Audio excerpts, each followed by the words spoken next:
E se te dissessem que em pleno século XIX, uma mulher indígena liderou negociações com autoridades coloniais, comandou expedições e intercedeu por seu povo? Pois é, essa mulher existiu, seu nome era Damiana da Cunha, indígena da etnia Kayapó.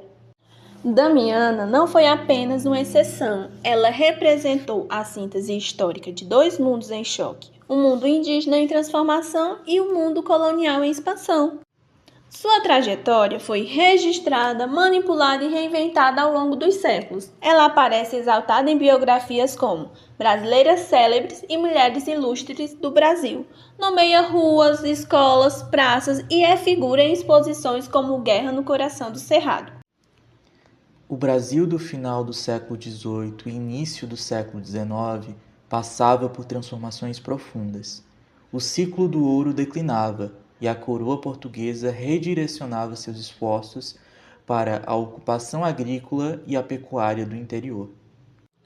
Essa expansão se deu às custas dos territórios indígenas.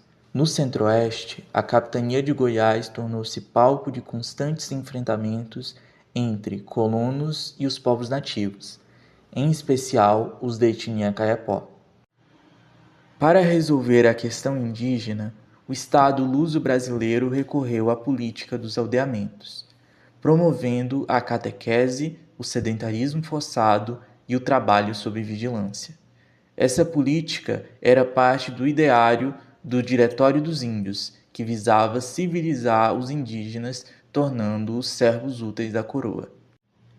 Os Kayapós, que por muito tempo resistiram bravamente, foram gradualmente pressionados, cercados por epidemias, fome, violência e a perca constante de território.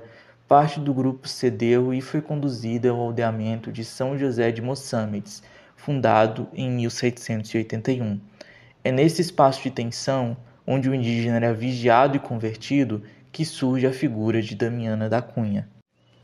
Após uma série de conflitos entre os Kayapós e os colonizadores na região da capitania de Goiás, o governador Luiz da Cunha Menezes buscou um acordo direto com o cacique Angraí Oxá, liderança tradicional dos Kayapós. Como gesto de confiança nesse processo de aproximação, o cacique entregou ao governador sua neta, ainda uma criança.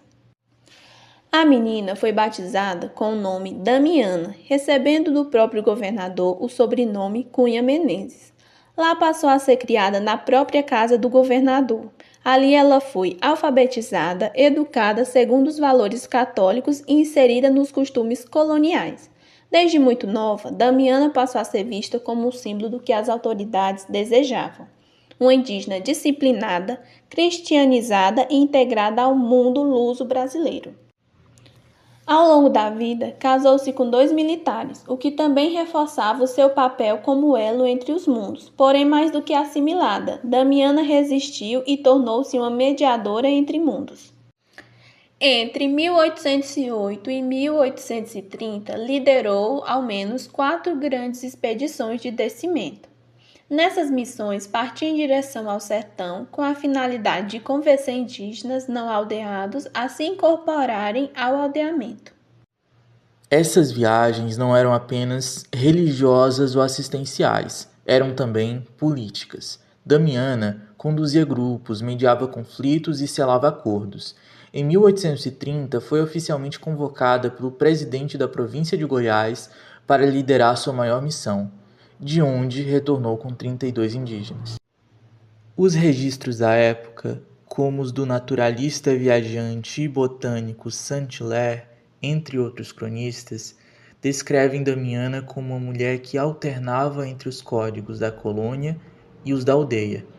Usava roupas europeias em cerimônias e, ao mesmo tempo, pintava o seu corpo, dançava e comandava como uma liderança tradicional de seu povo. Não era apenas uma figura religiosa, era, acima de tudo, uma diplomata indígena. Seus discursos, gestos e atuações eram marcados por um profundo conhecimento do funcionamento do mundo colonial. Atuava também na vida cotidiana do aldeamento, organizava festas, aconselhava os habitantes e intercedia constantemente junto às autoridades civis e eclesiásticas pelo seu povo. Sua atuação era estratégica. Ao levar indígenas aos aldeamentos, garantia proteção contra a perseguição militar, ao mesmo tempo em que evitava a dispersão total dos grupos caiapós. Sua morte em 1831, após retornar debilitada de sua última expedição, causou comoção.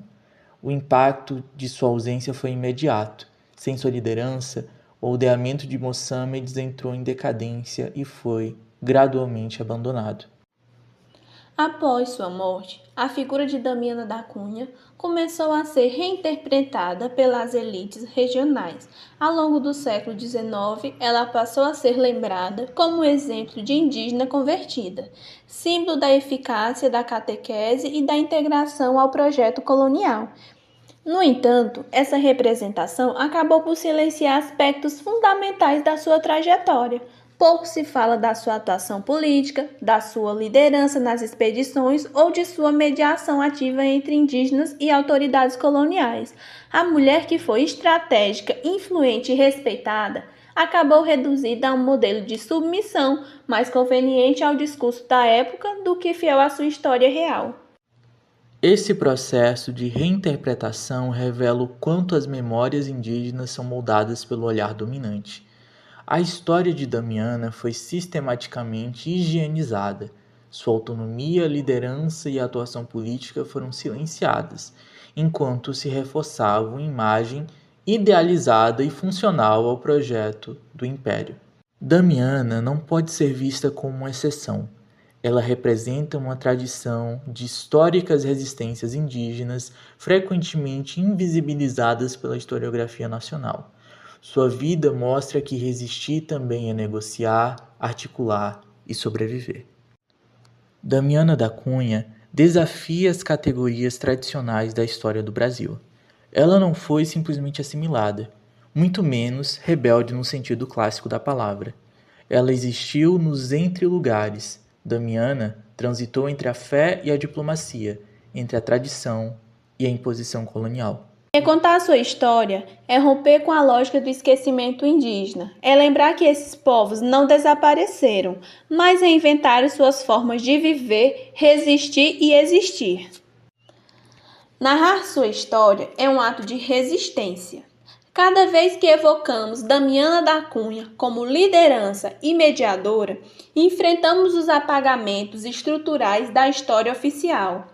Ela é memória viva de luta indígena no Brasil e hoje, ao trazê-la de volta, a voz e a imagem, reafirmamos: resistir é narrar.